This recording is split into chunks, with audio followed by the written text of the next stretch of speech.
Good morning and welcome to Distracted Thoughts. My name's Aaron. I'm here with my friend Dathan. Dathan, how are you, sir? I love the hat, by the way. Thank you. Scully cap, Scully is what they're cap? called. Yeah. Everybody calls. Some people call them different things, but yeah, I appreciate it. I'm doing good. I like it. I can only wear it in the when it starts getting cooler. Yeah. It's hot. It's thick. So we are definitely in the season of change. I know. I don't know what the weather is, what the temperature was this morning at your house. This morning wasn't as bad, but yesterday morning we had frost. Yeah, 2 days ago I think it was. Yeah. I had to spray my windshield because it was frost on the windshield. Yeah. It was 31 when I left the house, so it's changing. It is shifting. Well, I don't know if you look at the weather forecast. You know, we live in a place where, you know, it snowed as early as you were here when it snowed in September. Oh yeah. Yeah. It'll snow as early as September. You know, it's now we're working on, mid-October. And I was looking at the forecast for next week, and the forecast actually, there's some moisture in the forecast. And here, you hit that 28 to 38 degrees, and it's gonna flurry. it's gonna it's gonna snow. It could. So we could actually potentially have it as early as next week. I guarantee you're gonna see it up in the mountains. Oh yeah, it'll definitely be up in the mountains. I haven't paid attention to Clifty lately. It's probably already got a little snow. No, not yet. Not yet. Not yet. That's usually the telltale sign. When you see Clifty with snow on top of it, you're like, okay, here it comes. Yeah, we're Clifty, here. Romanos, those are the ones that you're going to be able to tell right off the bat. Yep. So it's actually been a minute. We unfortunately had a week off due to illness, but so some things have changed. You had the boredom, and now you're doing something again. Yeah, it's kind of funny. I wasn't I say actively looking for a job. I was actively looking to feel boredom.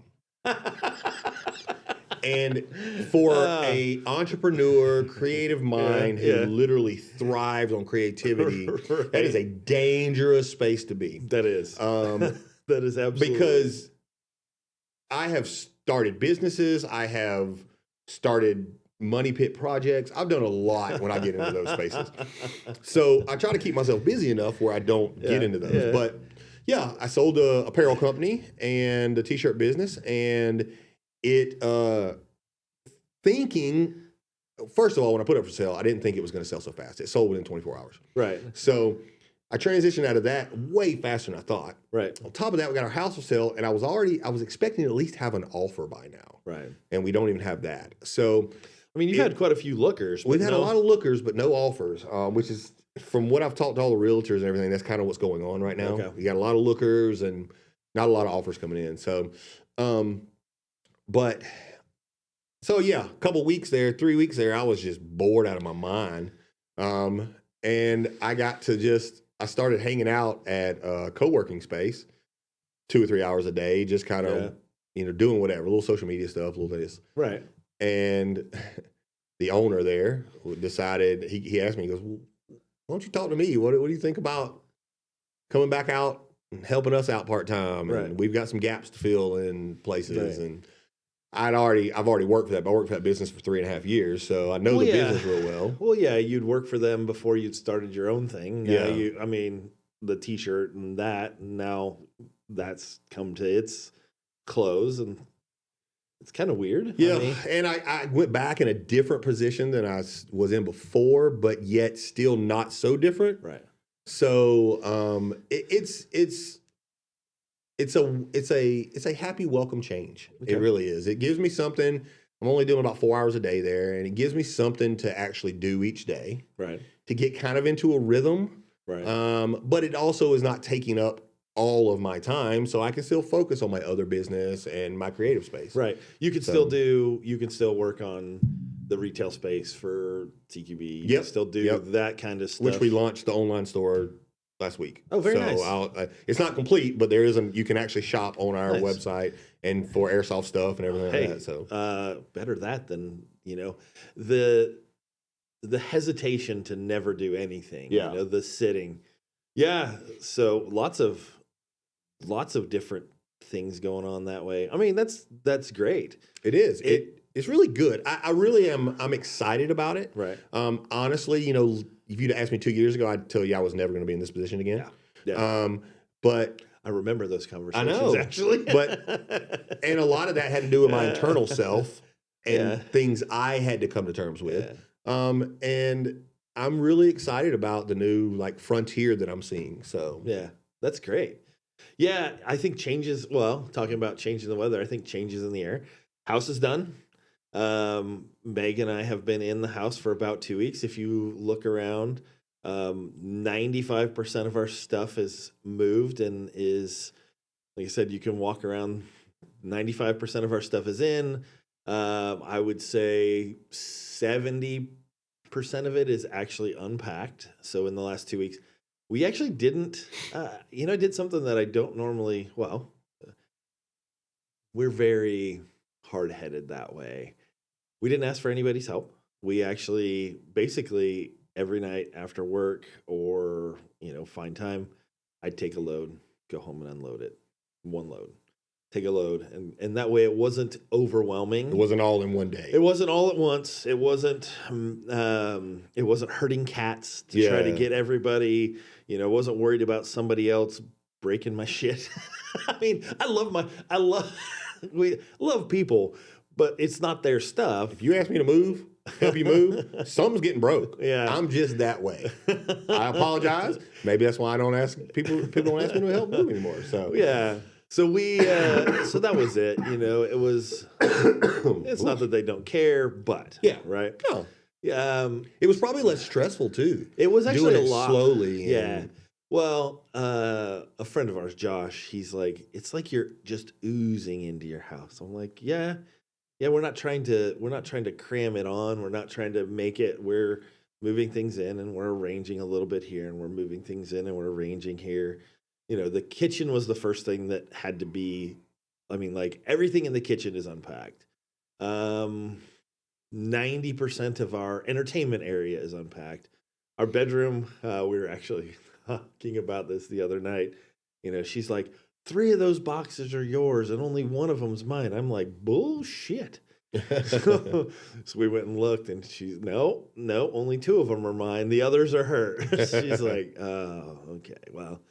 So, it's been, but it was weird because it wasn't our home. It was a house. Mm-hmm. It wasn't our home. And then we slowly started putting our things to it. We started slowly, adding ours, and more it's becoming our home. That's one of those things. But with that, just like you, well, now all the attention that was being paid to getting that, dude, my brain is on fire for something else because I've been so focused on the house that I let other things go. That I think it's a guy thing, that single point of focus. Mm-hmm. I can focus on one thing really well, and I can pay attention to other things, but they're not as important. They'll work, and I can keep them going, but generally there's one thing that is my intense focus, mm-hmm. right? At least for me. Make a joke with my clients, and I think it's true, and you can be insulted if you want, but the best male multitasker is no better than the average woman multitasker. Hate to tell you. No, 100%. You think about what your wife has to do all day long. They multitask better than anybody I've seen. Right. Just ask a woman to document everything she does in a day. Oh, I know. I don't want no part of it. Right. I love my wife. Right. But she is amazing at multitasking. Well, and that's what I mean. The best guy at it is no better than the average woman. Yep. Period. Yep. I don't care. And so thinking about it that way, yeah, we are made for single point focus. We are made to go after a target and take care of that thing. Yeah. Well, that mission has been completed. That task has been completed, and so the house is done. now I can taking care of the outside stuff, taking care of the around the house maintenance, some of the things. Yes, I've got projects in mind, but they're not priority. Yeah. And so that has turned my attention back to things here, right? And so I have had a book that I started writing that I haven't touched in 4 months, and started writing it again yesterday. The gentleman that I leased out the other counselor that I leased out one of the offices to, he and I talked. Well, he and I talked on Monday because I was here. He and I talked on Monday, and I started digging into some of the things he does and what he's trained and licensed for, and he's a fantastic counselor. He's also trained in some areas of therapy that I'm not. Like he has, it's pretty cool, this brain mapping thing. Like you can do, and then they actually have neurofeedback where you basically put on, one of those plastic helmets with things, and then you look at a TV, and you have to focus to make the TV do certain things, right? And it's reading the stimulation in your head. It's not actually shocking you. It's nothing like that, but it's reading the electrical pulses inside of your head. And so for kids, they'll put on like a cartoon or something like that they're really interested in. And the goal is for them to focus on that hard enough to keep the screen full size. Because what happens is if their mind starts to wander, the screen will get smaller, the image will get fuzzy. And for basically, it's a training your own brain. That's cool. To focus on one thing. And they find it's particularly effective for young men for like ADHD. Yeah. Because they're, like we're talking about, that single point of focus, giving you something to focus on. Well, so he has that. He is licensed to do that kind of stuff. He has the equipment, but no place to do it. You got space. Oh, hey, let's figure this out. And so, talking about different business structures and how to actually, but having that conversation of what can we do? What can he, and then he's like, getting licensed for supervision where we could bring in student counselors and all kinds of stuff. But you have the brain space to have that conversation now. Well, I have the brain space to have that conversation. I have the brain space to actually be able to work through it. Because Dan's a great guy. He's a fantastic counselor. He's not a business guy. Yeah. He has no concept. I have more. We talk about that stuff, and I'm like, okay. And then we talk about the billing and the client maintenance side of things, and that, and actually promoting and he has no clue. So it's but yeah, to actually be able to go, okay, this is something I can wrap my mind around. This is something that I can actually do. It never became so obvious as this change this time around. That's cool. So, and I guess I think that vast change, that dramatic change in focus, like you went through a lull. Yours actually had a break. Yeah. Like you were there. Yours were the opposite. Yeah. Mine was like, okay, light switch. Yours was like, hey, we're shutting this off. Oh, you're going to power down for a little while. Oh, you can only power down for so long. And then time to go. Yeah. Right? That's cool though. Yeah, it's there's a change in it always happens. I mean, I don't think it's coincidence. It always happens when a change in season happens, like actual seasons. Yeah. People start going through things, and people start ending one thing and starting something else. Yep. And I was part of a focus group style group that we would meet in Coeur d'Alene every other week, and it was we met for 3 months at a time. Okay. And what it was is, first meeting, you gave, what book are you going to read these 3 months? What project are you working on? What do you want to accomplish for these 3 months, right? It was like an accountability group. Okay. But at the end of those 3 months, you killed all of it. You killed the project. You killed everything, whether you met your goals or not. You killed it. The next week, we started all new ones. So, one, it pushed you to have a time frame to finish something. Yeah. And two, it allowed you that change in season, that putting everything to bed and starting a new creative. Right. Because you can get stuck. You can, especially if you're working on a project and you get to a point, you can get stuck. And sometimes it's okay to put that project on a shelf. Yeah. Work on something else for a little while and then pick it back up. Right. It's not that you will never pick it back up. It's just you don't continue it for years on years on years on years. Right. And at that point in time, you get so frustrated that you can't finish anything. Right. So Garrett actually ran into that. I told you how we're doing his schooling. Yeah.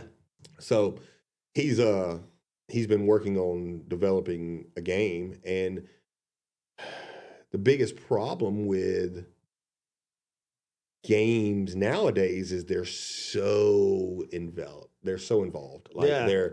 You look at some of the open world games, they're insane. Right.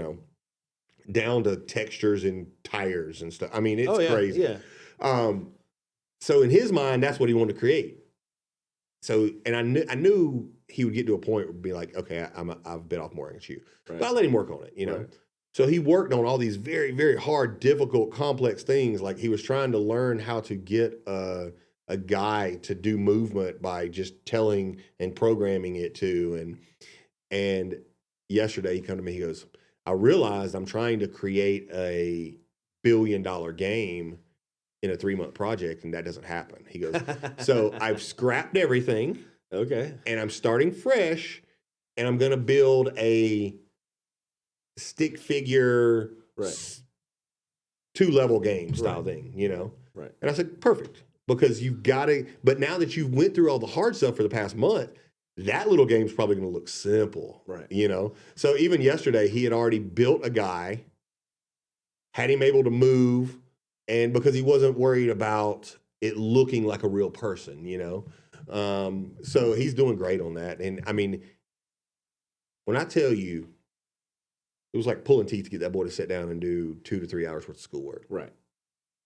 He asked for extra time on his computer because he's working on this stuff. Right. He worked on it for 6 hours yesterday.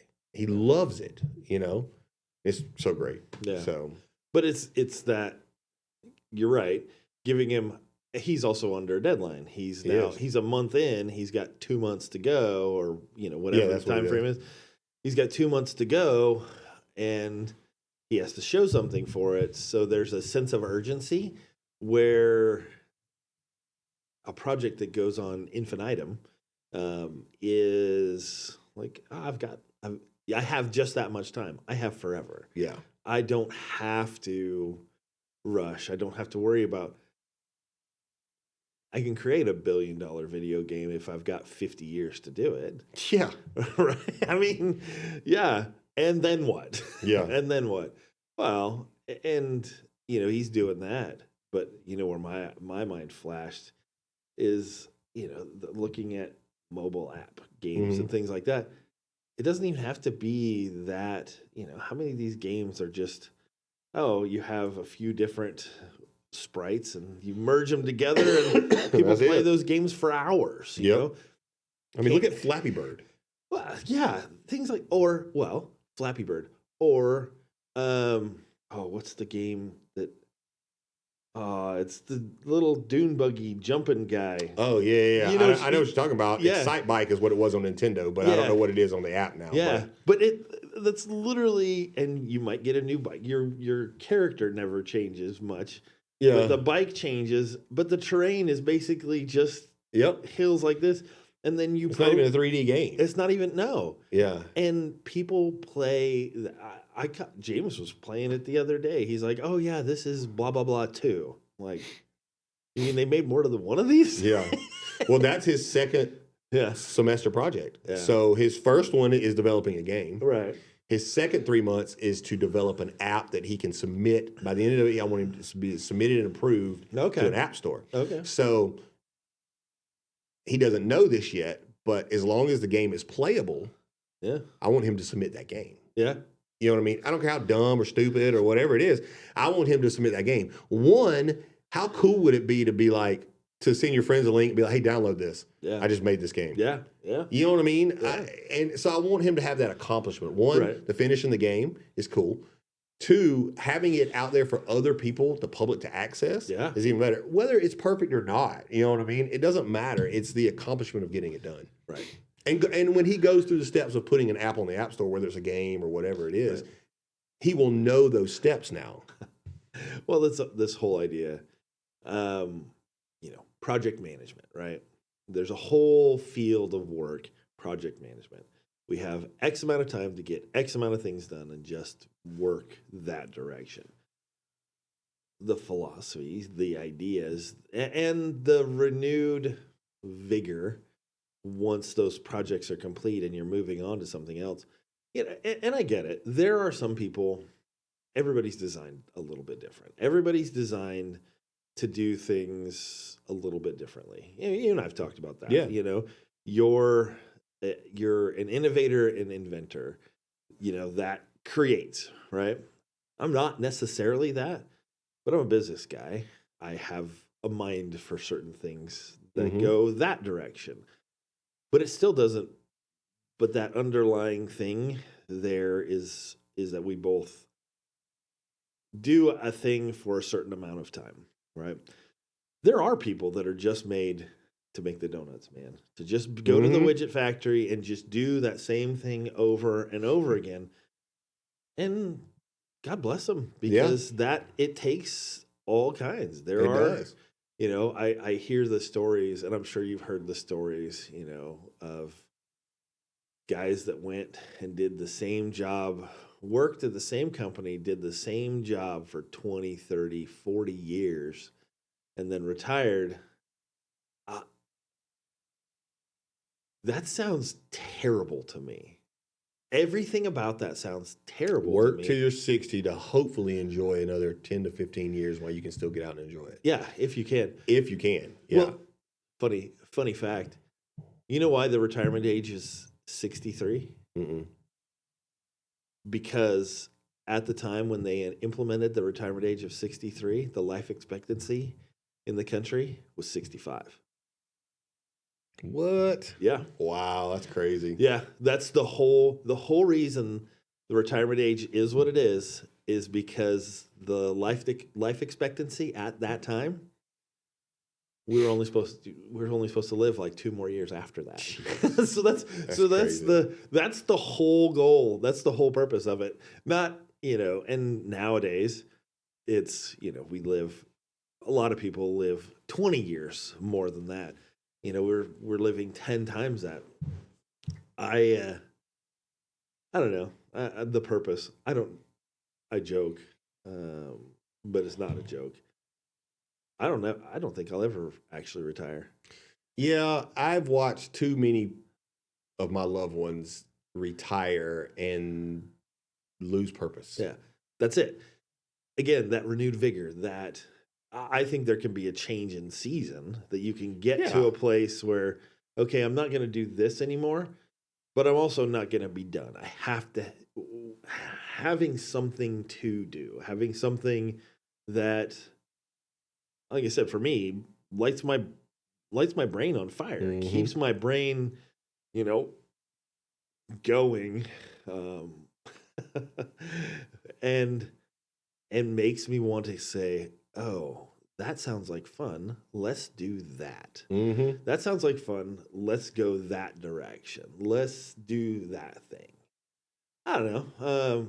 I'm looking at all these different projects and crossing, I've had writing. So Megan and I talked about, I don't know how, Megan and I've recently talked about, so I've started writing. And she actually said, you need to record your stories. You need to record when you're having conversations. You need to actually write down when you're saying things, because I love my wife. You say the most interesting shit and then you forget it. That's funny. It's funny. I've probably done that more times than I can count. Yeah, you'll say something. Somebody will say, "Oh, that's a great idea." You'll say something, and it'll even spark something in somebody else, and then you'll walk away, and half an hour later, you're like, what did I just say?" Mm-hmm. Yep. What? There was a guy at one of the meetings I used to go to down there at the Den. It was a like a AI and new technology meeting, right? And it was just 15 to 20 people would get around. They would talk about what's new in the world and some of these guys work deep in big tech, right? So what's new, what's on the horizon, how fast has that changed? Is what we talked about last week completely obsolete from this week type deal, you know? Well, one of the guys there had a full audio recorder that hung around his neck. It was about that big. It was a pendant that just hung around his neck. And when he'd want to, and like the standby record time was something like 8 hours or something like that. So he's like, I put it on. He goes, when I walk into a meeting or I walk into any kind of thing like that, I just bump a button and it records. And it sends all the data to your phone and it transcribes it, everything's it. And then it saves it automatically to the cloud and all that stuff. And he goes, so when I'm talking and when somebody else is talking, and then I have to reference back, like, oh man, what was he talking about? That was a killer idea. He said, I can just pull up recordings and stuff. He goes, and it's completely okay as long as it's in a public space. Yeah. He said, you can't go into like a lawyer's office or a private office or something like that. But if it's in a public space where the public's invited, it's fine. And so it was kind of neat, you know, because you couldn't even tell it was on him. I mean, it looked like a little pendant he was wearing, you know, it didn't have any lights on it or nothing like that. So, but it was neat because he's like, you don't understand like how, like, I have a business meeting with somebody and I tell them, hey, I'm going to record this meeting. They say, okay. I get to reference back and pull what's said and use it as contractual. And else. He's like, it's changed my life. And I looked into it. They're like $600 for the pendant or something like that. Yeah, they're expensive right now. But plus you pay a monthly service for having the cloud service for it. But it's just something, you know, I don't want to record everything I ever say, but it would be neat to have something. Yeah. No, I actually, like we were talking earlier about some of this stuff, right? Yeah. Some of the things we're doing here. And one of the ideas that I actually had earlier was actually going through the audio recordings that we have, because we have all of it, right? Yeah. But actually going through the audio recordings of this and pulling out some of that stuff from even here. I'm like, what is there that has been said between you and I that's public? You know, it's out there. What is there that could be gleaned from this information that could be compiled back? What stories have we told or have I told in this setting that could actually be pertinent to my book? Yeah. Right? And so I'm like, and it's available because we have it, you know? Right. And that's something, I bet you there's things that we've said that we don't even remember we've said. I'm sure. Tons of them. I guarantee. I mean, I guarantee we're 36 plus hours into this. Well, if you count, we're 36 hours of release time, not including lost stuff and then or all the conversations before and after. Well, and all the hours of before and after. And so, you know, what gems are in there that could be, and like I said, I'm writing as a counseling, writing through a counseling setting, right? And so how many of those things could actually come out and be helpful for people's mental health? You know, for something like that. So I don't know. But those are things I hadn't really, like you mentioned it today, you know, pulling stuff out. And I found that very funny. I was laughing on the inside because I'm like, oh, I had the same kind of idea, just a little bit different. I was thinking something like that, just a little bit different.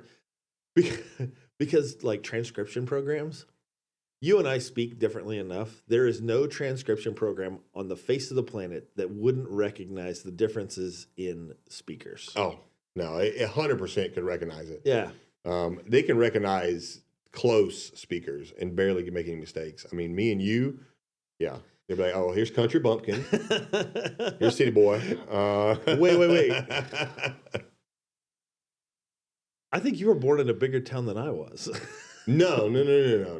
I was born and raised in a town smaller than Bonners Ferry up till I was 9. Okay. I was born in Bonners, but I grew up in Naples. Ooh, well, yeah.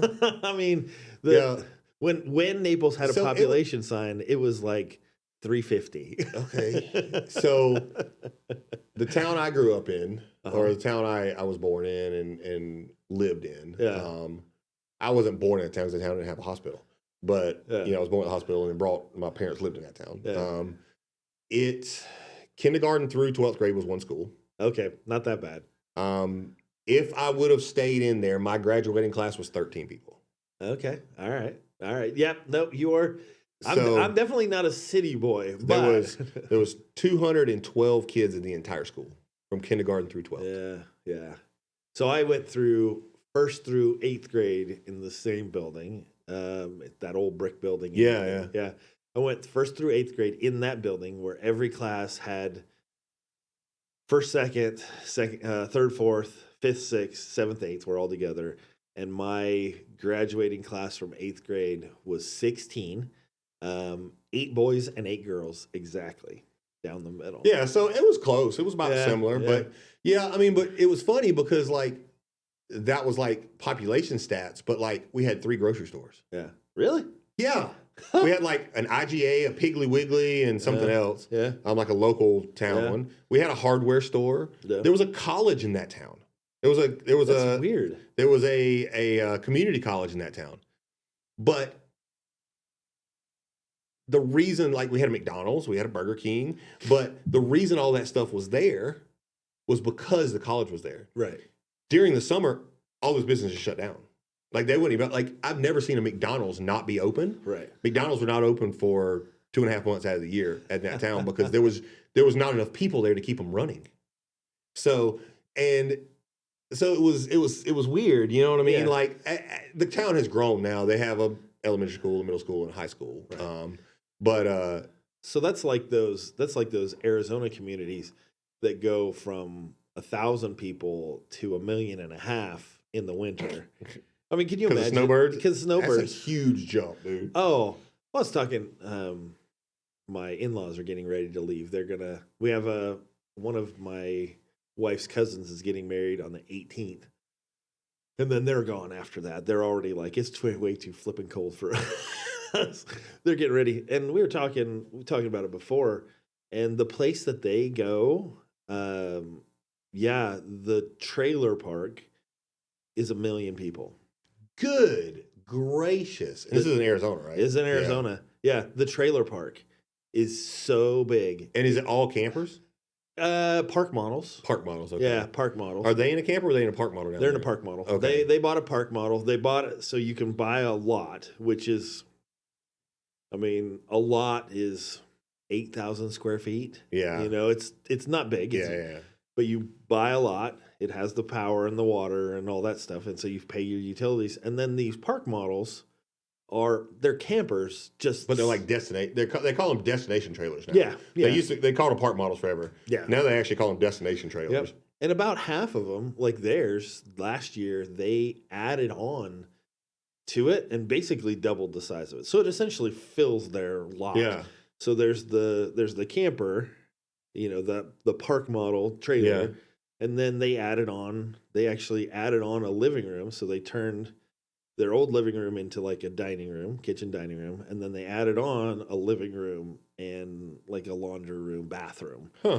And so, and they're, they 600-700 square feet, something like that. Yeah. Living in, and they're that's all we need because. So where do they stay when they come up here? So right now they have property up north. Yeah, I knew that. So they basically have their fifth wheel. Oh, okay. That they have parked. Right now it's outside, but they built or are building. We've been so in our project. A a shop okay. to put that in. Yeah. So that they go back and forth. They talked about building basically like a barn dough. Yeah. So, but going 1,000 to 1,000,000, that's crazy to me. It's the same kind of so thing. so most of the businesses there must shut down in the summer. Yeah. I mean, there's no way you could be working off the revenue of 1,000,000 people in it as a population and then go to 1,000 people and still stay open. Well, and it sounds like 6 months out of the year they make it's kind of like the folks that go fishing in Alaska during the summer. Yeah. They make all their revenue out of 6 months. They make all their money in in 6 months, and then they've learned over time to just budget it out. Yeah.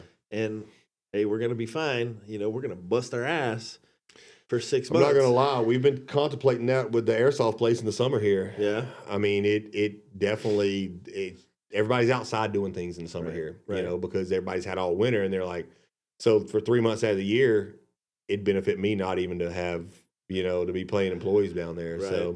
So we're contemplating. We're going to see next year. We might make some changes, but we got through this summer. But it was, I'm happy cold weather's here. So I would imagine the private parties and things like that. It's already, this season is starting to pick up for that. It is. So we're about to make a big change down there. We're going to do some. We're going to change the days we're open to the public. We're going to change private parties. We're going to do a lot of. It'll benefit more people who are like maybe on a tighter budget right now and still want to do a private party, but don't want to spend the money that we're going to drop our private parties almost in half price wise. So just to accumulate more and put more people down there more times of the week. So get a little bit more. Yeah. I mean, go through those different phases. Like you said, if you can drive people to your internet store. Exactly. If you can drive people to merch and things like that have a relatively decent margin. Yeah. Why not? Exactly. Right. So more changes for you. More changes. Yep. Yeah. I'm definitely through in a season of everything change. And I don't see it ending anytime soon. No? Because, it's going to go until we sell and start our trip because, I mean, that's going to be a huge change. Yeah. And then the first few months of that are going to be, acclimating to the travel again and the new camper and the new way of setting things up. And how's your wife? No, she's actually doing really, really good with all this. She's ready. She's honestly ready just to hit the road. If it was able to be done right now, we would probably already do it. Okay. The closer it gets to winter, the harder it's going to be to realize, what, we might be here until spring. Yeah. Just because in our mind, you saw us, we went on a selling frenzy. Yeah. We sold all of our major things and I'm thankful we stopped when we did because we were about to sell couches and all kind of stuff. I'm glad we didn't. Right. But our whole downstairs is empty now. We got rid of everything, the TVs, all the couches, but in the living space of your home, to live comfortably, you don't really need that space. I don't need a quarter of what we got. Yeah. We're about to not have a quarter of what we got because we're going to be in an RV. Well, that was actually the finishing our house and moving in. That was actually one of the things that made us want to do it slowly because we've been living in our camper and wherever and realizing the things that we could survive without. And so it was easy, hey, we don't need to rush to unpack. We haven't used most of this shit for 6 months at minimum, closer to 9 or 10, that this stuff has been sitting in a box somewhere that we haven't touched it. We haven't used it. And so we'll unpack as we can. More for us. It's about we want to have people around. We want to share the space. We want to be able to enjoy. So more getting stuff done up. But her and I talking about it, it's like we don't need half this. We survived without it for a while. So why rush? I did use my bathtub, man. I got a 6 foot, one of the big bathtubs, the deep ones, worth every penny. That's something that I know. I'm not a bath guy at all. I don't like them. I don't even like jacuzzis. Yeah. I don't like sitting in hot water. Yeah. I feel like I'm a rabbit in a stew pot. Alexis absolutely loves her baths. Yeah. So that's something that I know is going to be difficult. Yeah. It was difficult last time. Yeah. A cool thing about it is that we get with this 1,000 Trails membership we're doing, we're going to opt in for another part of the membership, which allows us to stay in a cabin. Okay. One night a month. Oh, there you go. At one of the parks we're staying at. Right. Right. So we'll be able to get,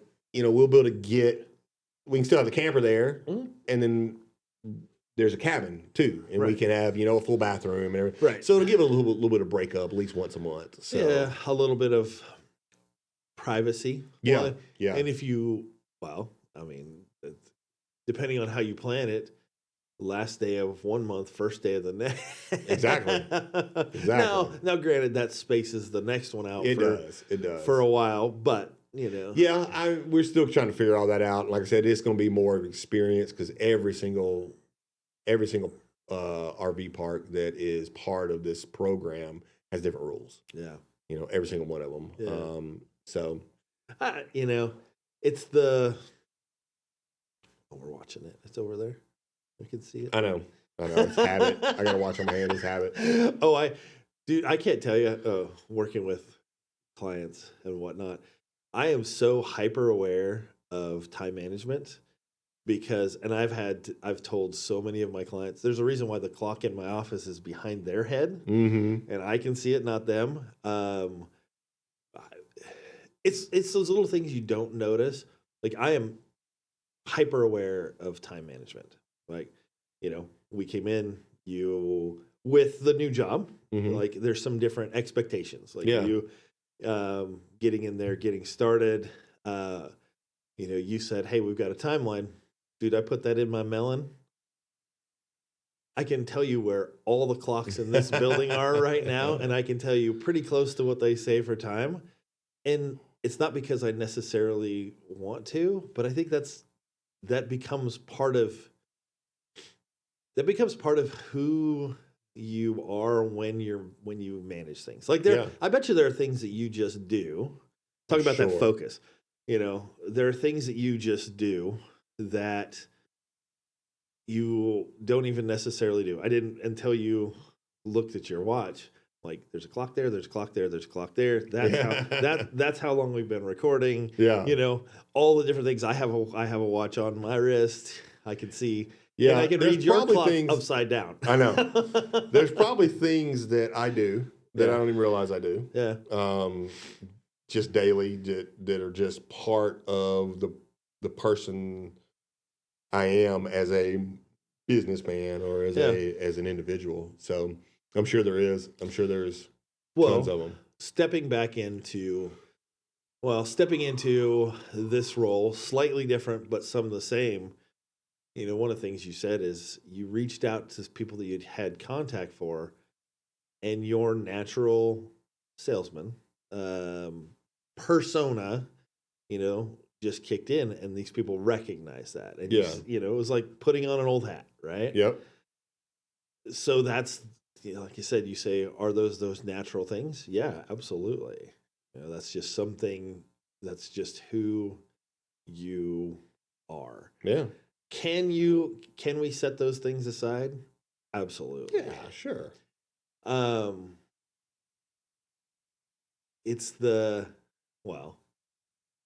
don't know. We've had so many different conversations. It's the who you are versus the mask you wear.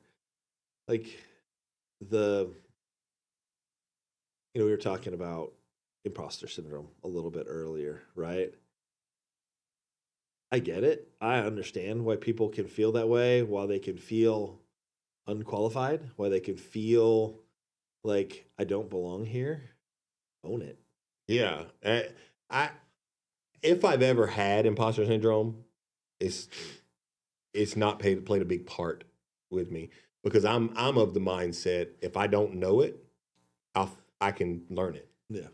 So, and some people aren't like that. Some people are like, "Oh, I need to know it before I can jump into it." Yeah.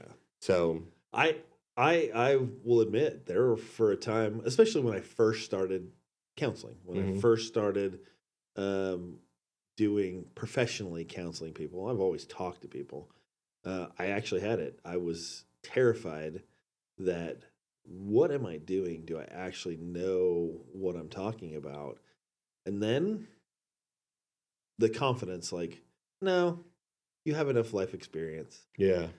No, you're okay. You actually know what's going on. It went away, but when I first stepped into the counseling role, absolutely. What are you doing? What makes you qualified? What are you doing?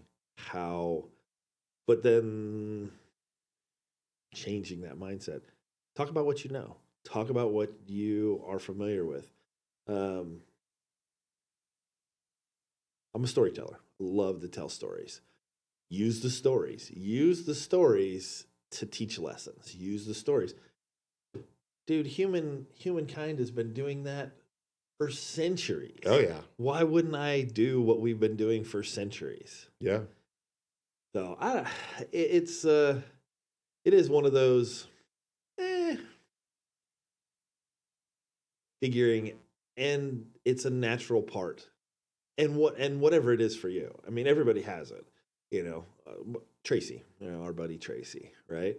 He has some very natural talents in building. Dude, I envy that guy.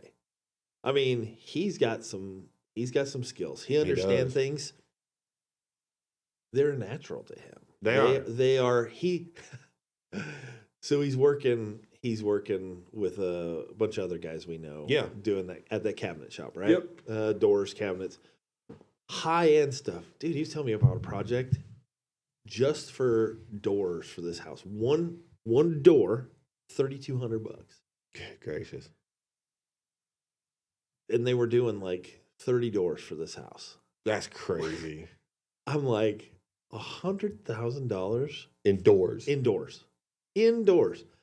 Okay, but he's running this machinery, and they've got this scrap wood and things like that. And talking about your brain being on fire, it's a change of job for him. It's something different than he's done. He actually gets to be a little bit creative. Dude, I talked to him, and he was like, "Oh, I see so many things that I could do with the scrap, with the stuff that they just throw away." And so he's like, "I'm trying to be careful," but watching him let his creativity out, watching him say, "Oh, I can do this and I can do that," where he was working before, that wasn't allowed. No, it wasn't. It was work faster. Work fast. You have one job. Work faster. Work faster. Work until you break. Yeah. We're not gonna worry about you. Yeah. So, and to watch that change. And you're right, 'tis the season for it. But watching that change, it's been amazing. That's good. It's been one of those like, yeah, that's a good thing to see. Watching, well, talking you.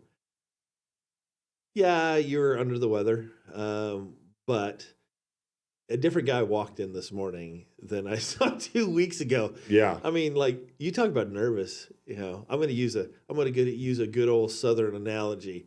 Dude, you're nervous as a long-tailed cat in a room full of rocking chairs. I mean,